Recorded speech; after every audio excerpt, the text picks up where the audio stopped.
Another man who's working basically all day tomorrow and making his debut on BYU Radio, among other outlets, as the color analyst for BYU football alongside Greg Wrubell is Riley Nelson. Riley, welcome back to Studio B. Tomorrow is what I hope is the beginning of a 5-day weekend. I'm all for Thursday, week 1 opener, BYU victory. We all call in sick on Friday, and it carries into Monday, Labor Day. We don't want to call in sick Friday, though, personally. Just us yeah, that's like, true. We're excited. Okay, the rest of us. Yeah, you guys. We're excited about Friday. I don't know that we will go to sleep on Thursday night if BYU wins, because we got to get up early and do the show. Just make sure, we'll make sure the makmakeup, goes a little bit heavy on the under. That's worth 5 hours of sleep. Yeah, for sure. Your mascara might smear, if you want to lose this, whatever. Riley, we've been talking about pressure, and there is a loaded conversation within this topic on both sides as to who is feeling the most pressure. Is it BYU? Is it Utah? Both teams dealing with their own pressure situation. The Cougars obviously want to snap an 8-game losing streak, but then Utah is in uncharted territory with the most preseason hype they have ever dealt with. So which team's feeling more pressure to win this game tomorrow? I think locally it's pretty equal. Both fan bases feel, are here in the state are putting equal amounts of pressure on their team to either uphold the streak or to break the streak. But I think Utah has more because of the national expectations that have been heaped on them. To be quite honest, one of the best things that could have happened heading into this game was Lee Corso throwing them up there in the national championship game, right? Fantastic. Yeah, Lee. Not even the Final Four, which a bunch of people have kind of put that out as a feeler, tried to walk that in there. Horse. Yeah, they're a dark horse sleeper. But not only did he had them beating Clemson and playing Alabama in the national championship game. So I'm all for that. Let's BYU fans get out there.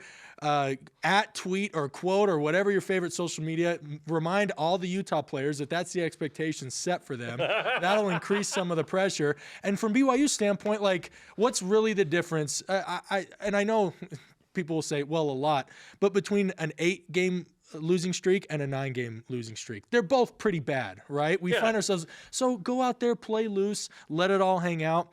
In my opinion, far more pressure on Utah than there is on BYU. The conversation right now that we're hearing and discussing things with the coaches and players, that they are very loose. It is exactly that. And if I'm Utah, I'm tight because now, wait, we have to live up to this all of a sudden? They're supposed to win. We didn't choose this, right? And they're very good. They're supposed to win. Yet, the line is 5. That tells me that we're expecting another close game. So the week 0 game, Miami, Florida, not to talk too much East Coast, but Florida's ranked preseason 8. And yet Miami, it's very similar scenarios, right? Utah's preseason 14. People were projecting for Miami kind of a 6-6 year, rebuilding. They're starting a young quarterback. Yes, all these things. And you come out of that game, how you feeling about Florida? Disappointment. How did they let Miami hang? Miami was leading late into that game.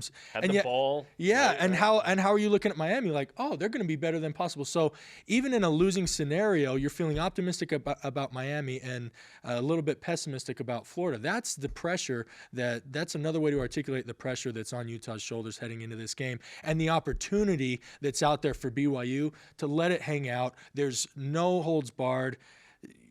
It's like you said, the worst case scenario is an 8-game losing streak goes to 9. Nobody's expecting you to do anything otherwise, and so it's all upside from here. Riley Nelson with us on BYU Sports Nation, former BYU quarterback, now the BYU Radio color analyst for all 12 football games this season. How you feeling about that? Tomorrow is the start of a new era on the radio. I'm pumped. I could not be more excited. To get to start off at home in LaVell Edwards Stadium obviously is a special treat in the rivalry game. Couldn't be more excited about that. And then we head to Knoxville in front of 107,000 people for the next one. So the opportunities, again, as an alumni, as a former player, I'm going to say we've got a great schedule and I know I'm not that anymore, but to be able to participate with those be still part of the program, even if it's an ancillary part, and to be able to travel with them, to experience these games as a very close observer is an opportunity that I'm just tickled pink and I hope to take advantage of. Riley, you played on the last BYU team that beat Utah in 2009. Hard to believe it's been a decade of drought from victory against the Utes. But you were Max Hall's close friend, confidant, backup quarterback at the time. And some people think that there is this Max Hall curse. Hopefully it's snapped tomorrow if there is. But what was Max Hall like during a rivalry contest against Utah specifically? Yeah, it was interesting. I expected it was night and day. the week leading up was pretty status quo. Like, I thought Max would have been more amped, but by that time, he had started and won more games than any other quarterback in BYU history. And so it didn't kick in till that Saturday. But when that Saturday came on, like, there was no talking to him. There was no getting through it. Like, it was no-hitter thing. Yeah. Max was just in the zone. And then through the game, like, it was normally there would be some joking back and forth, or I would be like, hey, they're saying on the headset that they're seeing this. Maybe you want to look out for it. He was not having any of that. He was locked in. He was, and I say this, I don't think he was literally headbutting linemen, but he was doing it with his words. He would normally let Andrew George and Dennis Pitta kind of do their thing, but he was grabbing face masks, getting in ears, making sure he kind of let Harvey do his thing a lot of times, but he was rallying the troops, like, had everybody on a short, tight leash, and obviously was able to pull out that overtime win, which was the last time we beat him. So, Zach's got to be Zach, but if he incorporates a little bit of Max, I think Max was able to get good response out of his teammates and the rest of us out there, and so we'll see. Do you feel like Zach has some Max in him? A little bit. I think Max, I think, is far more intense. I think Zach, at least externally intense. I think Zach has that same intensity inside and that self-imposed expectation, but he's also got a little bit more exterior laid backness. And one of the things that I like about Zach as opposed to Max was so intense and so dialed in that if things didn't quite go as planned, there was it was kind of hard to snap out of it and get back, where I think Zach is able to slough off negative things, which will bode well against not only this rivalry game, but the tough schedule that he's facing this year. He feels focused. That's the word for me with Zach Wilson. Right. And not neurotic, not over the top. Yes. He's got the perfect balance. I think part of that is, whenever you talk to him, none of this is a surprise to him. This has been part of his master personal plan for years, right? And so this is just what he's been expecting since the time he was 11, 12, 13 years old. And I think that's where that kind of inner confidence comes. I think you guys would agree it doesn't cross over into arrogance. Now, all that being said, don't think that defensive coordinators, that he's flying under their radar. Everybody's paid attention that, like, man, he finished the season really strong. He's got some natural abilities. And these defensive coordinators and coaches would like nothing more than to put a stop to all of the momentum that he's gaining as a player. So it will not be without his struggles, but I do not think those struggles will compound, and they definitely will not spiral negatively. I think he will appropriately contextualize those and use them each as stepping stones or building blocks into his foundation as a winning and successful quarterback here at BYU. Riley Nelson with us on BYU Sports Nation. When you look at Zach's progression from his freshman 7 starts now into his sophomore season, where do you feel like he's going to take the biggest leap with his on-the-field production? Yeah, you were talking about in the earlier segment the kind of last drive. Can he take it? And I think that's one of the situations to understand that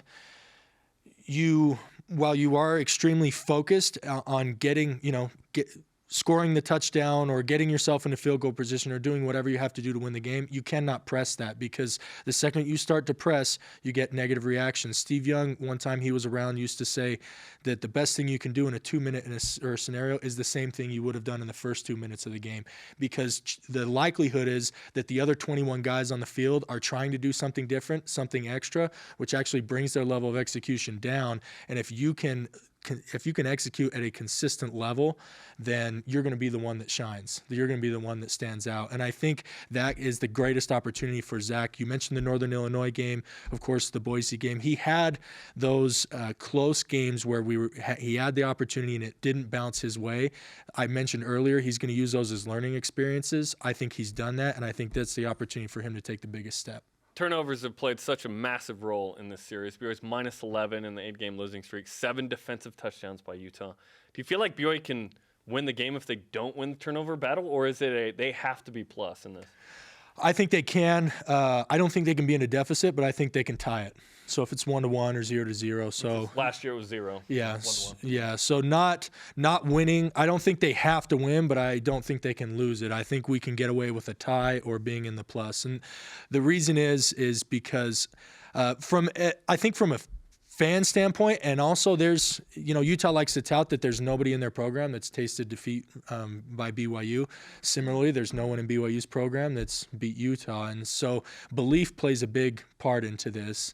And not only the players, I don't think it's as much the players on the sideline, but the entire fan base in Lavelle Edwards Stadium, and even watching at home, if we give up a defensive or special team touchdown, that doubt of, oh, here we go again, starts to creep in, and that can be a kind of venom that spreads throughout the rest of the game. So if they avoid that, I don't think they have to do anything above and beyond, but if they can at least avoid that negativity, I think BYU is capable of beating Utah straight up. I don't think they need a gift of a fumble return for a touchdown or a pick six or a return punt. They can beat them straight up, but they can't lose it. I'd take 5 turnovers in the first quarter from Utah. Oh, if Utah If gave BYU those went up 35-0, I'd take it. Yeah. In the first. Yeah, I mean, Who's calling you in the yes, middle of the in the middle of the segment. No, well, answer it. yeah, no, here's the thing. Sorry about that. So, but we had that. So are you referring to the Vegas Bowl, Yes. obviously? I take the receipt. But what about was it the next year when they coughed it up six times? Yes, they coughed it up 6 times.